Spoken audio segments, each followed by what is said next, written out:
Isang mapagpalang oras po sa inyong lahat, mga kapatid sa Panginoon. Sa mga sandaling ito ay maraming salamat at puri ng Diyos at ako po ay nabigyan ng pagkakataon muli na magbahagi ng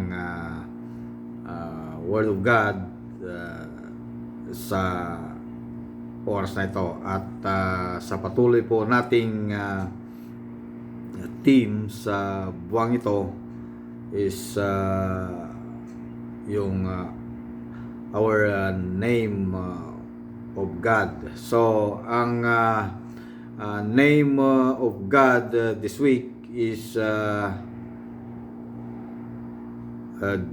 Jehovah Rah.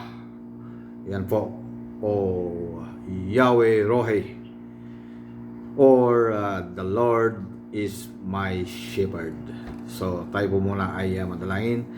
Aman sa langit, dakilang Diyos, muli kami po ay lumalapit sa inyo sa mga oras na ito at patuloy o God na nagpupuri at nagpapasalamat dahil sa binigay po ninyo muling pagkakataon ito na kami po ay magsama-sama sa pamamagitan po ng aming pong paglapit sa inyo sa pananalangin. Lord, Father God, sa pagkakataon ito, Panginoon, ay tinatas ko po sa inyo ang mga sandaling ito. Gamitin nyo lamang po ako, Panginoon, upang ibahagi ang mga salita po ninyo sa oras na ito. Lord, salamat po at patuloy po ninyong pagpalain ang mga susunod pang mga oras sa araw na ito. Maraming salamat, mga samot, dalangin sa pangalan ni Kristo Jesus. Amen. Amen. So, Jehovah Rah, Yahweh Rohi, o the Lord is my shepherd. Yun po yung atin pong name of God this week. Yan. So, Jehovah, ang ibig sabihin po ay the existing one. So, or ibig sabihin, ito ay Lord.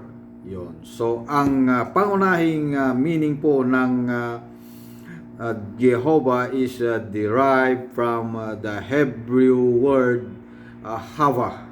Yan, meaning o ang kahulugan po nito ay to be o maging o exist. Yan. At it is also suggest pwede ring to become o upang maging.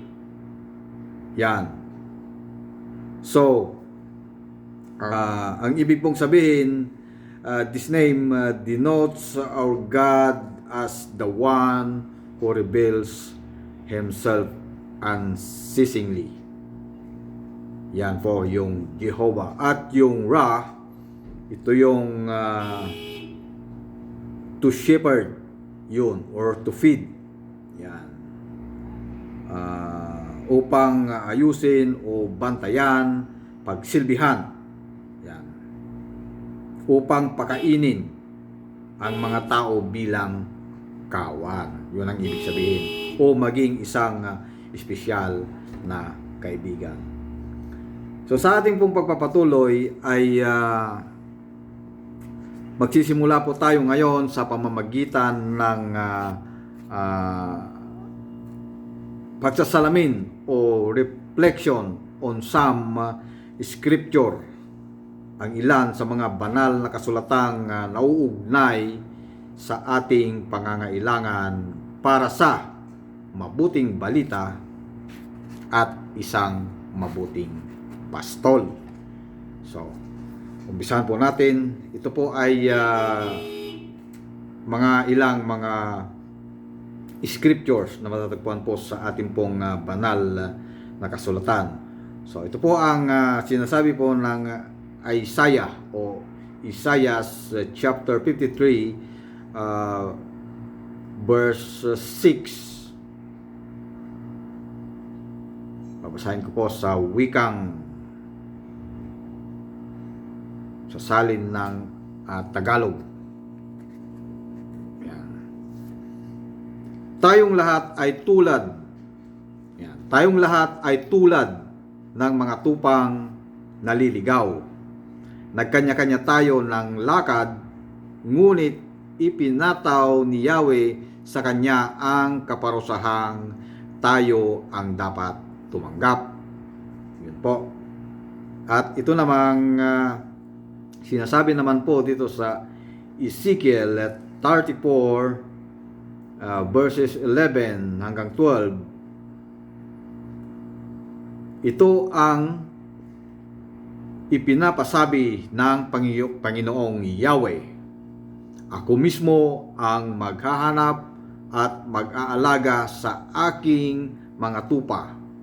Kung paanong hinahanap ng pastol ang tupa niyang nawawala, gayon ko hahanapin ang aking tupa.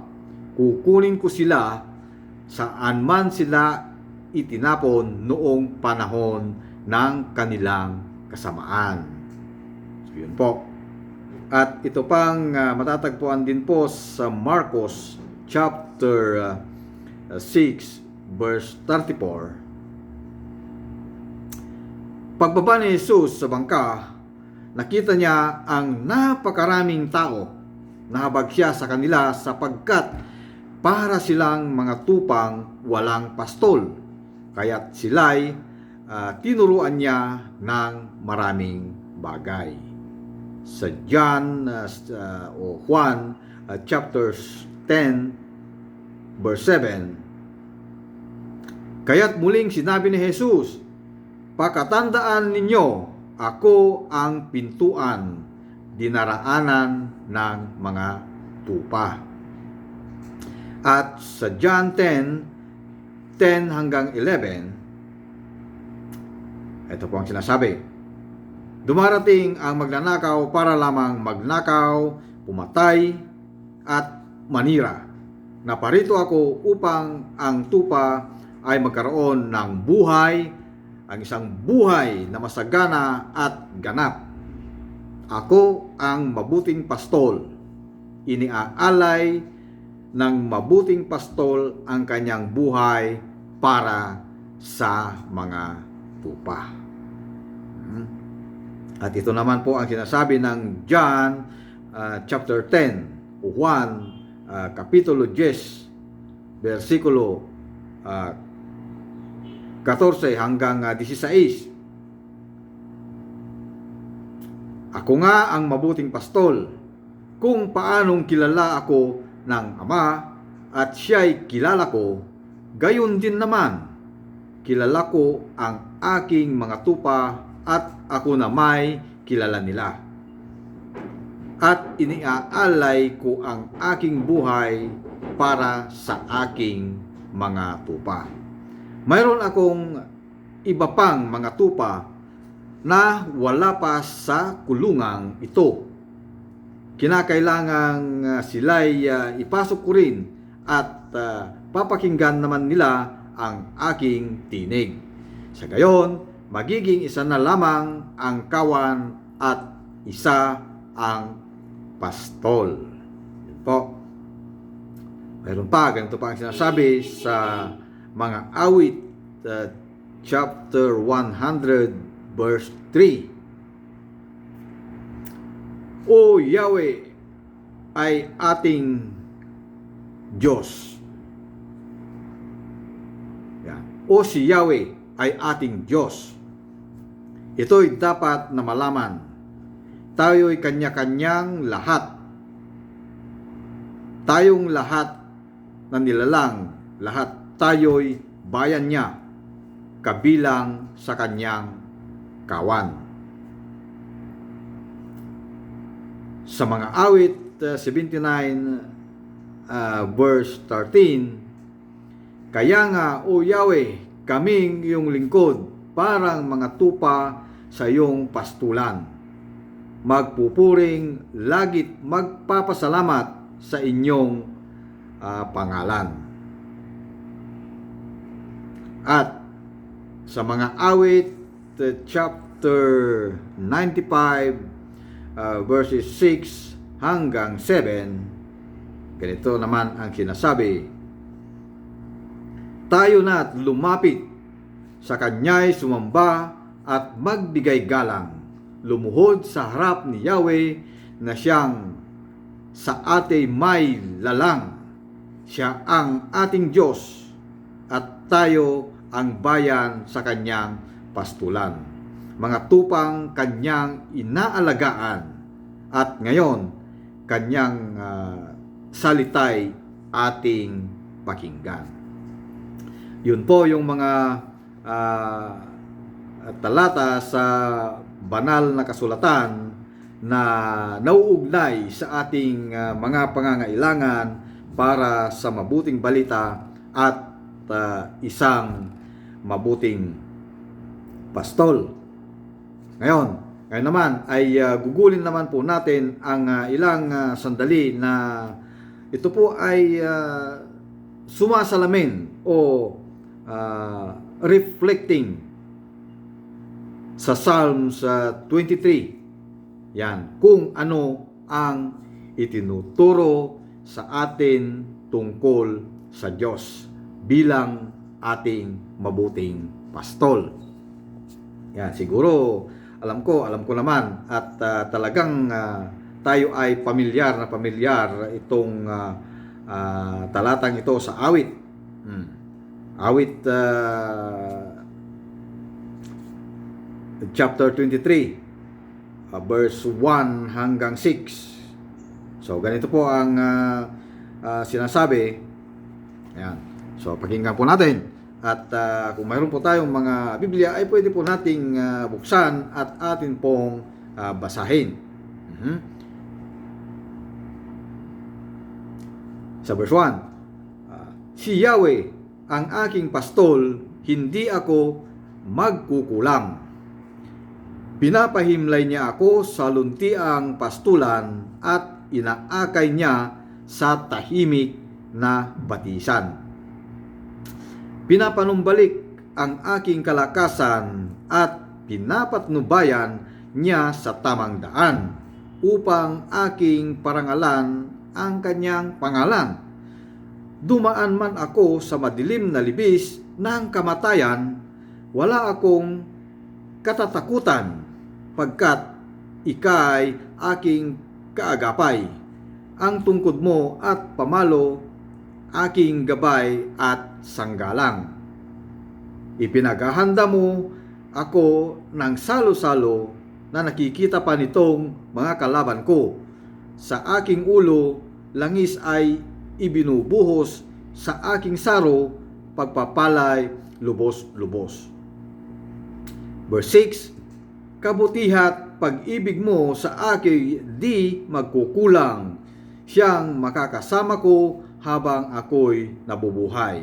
At magpakailanmay sa bahay ni Yahweh nananahan. Yan po.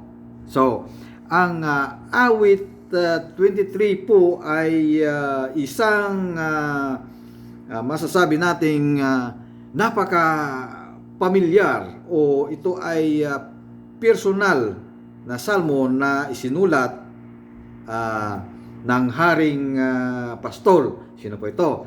Si Haring David. Ito po ay kilala rin na bilang tawag sa kanya na man after God's own heart. Yan po. So, ano po ang atin pong matututuhan mula sa mga salitang binasa po kanina o narito po sa awit 23 to encourage us o hikayatin tayo ngayon. So, kung napakinggan po nating mabuti o nabasa po nating mabuti ang awit 23, tandaan po ang mga phrases o parirala. Yan, sa salmo na nagsasalita tungkol sa Panginoon bilang atin pong tagapag-alaga. Yan, tagapag-alaga o nurturer. Ano pa? Bilang tagapagbigay. Yan, provider. Gabay, guide, ating guide. At ano pa? Ang ating pong protector o tagapagtanggol. at atin pong kasama. Yan po. So, pwede po nating isaalang-alang o maari po nating pagbubulay-bulayan o bulay-bulayin at isulat o gumawa ng note ng awit 23 na ito tungkol sa kung ano ang mga natututunan mula sa salmo na ito tungkol sa Diyos bilang ating tagapag-alaga, tagapagbigay, gabay, tagapagtanggol at kasama. Ito nga, sabi nga ni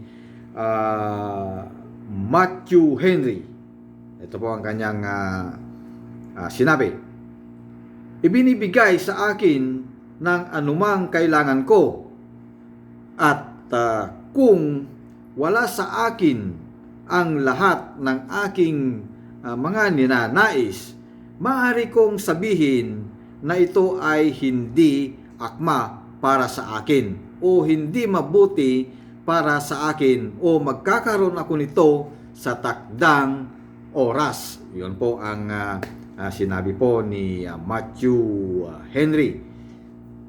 So, sa mga taga-Epeso, chapter 1, verse 3. Ito po ang sinabi, purihin ng Diyos at Ama ng ating Panginoong Jesucristo, pinagkalooban niya tayo ng lahat ng pagpapalang espiritual at makalangit dahil sa ating pagkikipag-isa kay Kristo. So, ang Diyos po bilang mabuting pastol ay nakakatugon sa ating mga pangunahing mga espiritual na pangangailangan. Siya po ang nagpapalusog, siya po ang nagre-refresh o nagpapanumbalik at gumagabay at ano pa, nagproprotekta sa atin. So, hindi tayo kailanman naiiwan. Yan. Hindi tayo kailanman naiiwan na kulang sa kanyang presensya. Lagi nating kasama ang kanyang salita at ang kanyang espiritu ay patuloy na kasama natin. Siya ang gumagabay sa atin, anuman ang ating pong mga ginagawa sa araw-araw.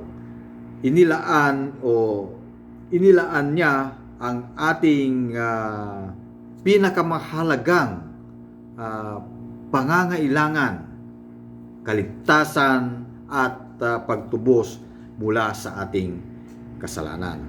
So sa makatuwid, ang ating mga tasa o ating mga cup ay palaging umaapaw. Yan. Dahil naranasan natin ang walang katapusang supply ng kanyang kabutihan at awa na laging ibinubuhos. Yan po. At dapat tayo po ay magalak. Yan po. Magalak po tayo sa katotohanan na ang Panginoon ang ating pastol. Siya ang ating Jehovah Rah o the Lord is our shepherd.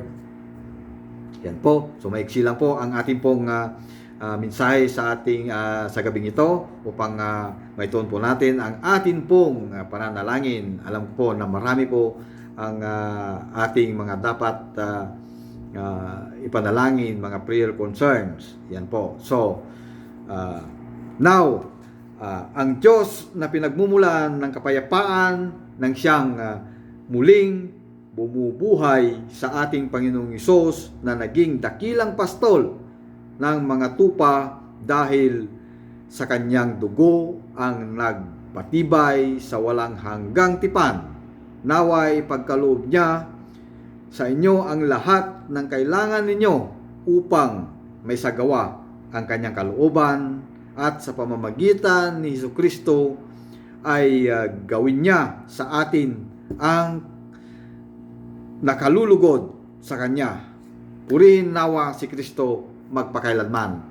Amang nasa langit, dakilang Diyos, patuloy ugad na kami nagpapasalamat at patuloy, Panginoon, na pinagkakatiwala sa inyo anuman ang aming mga kabigatan, anuman ang aming mga kinakaharap, dahil kayo ang aming pastol, kayo ang aming Jehovah Ra, kayo ang aming tagapagligtas. Patuloy ugad na gabayan po ninyo kami sa lahat po ng aming gagawin sa pang-araw-araw. Maraming salamat, Panginoon, at aming pong pinagkakatiwala ang mga sumusunod pang mga oras. Maraming salamat po, at ito po ang samot dalangin sa pangalan ni Kristo Jesus at ang Espiritu Santo. Amen and amen. Maraming salamat po, at God bless us all.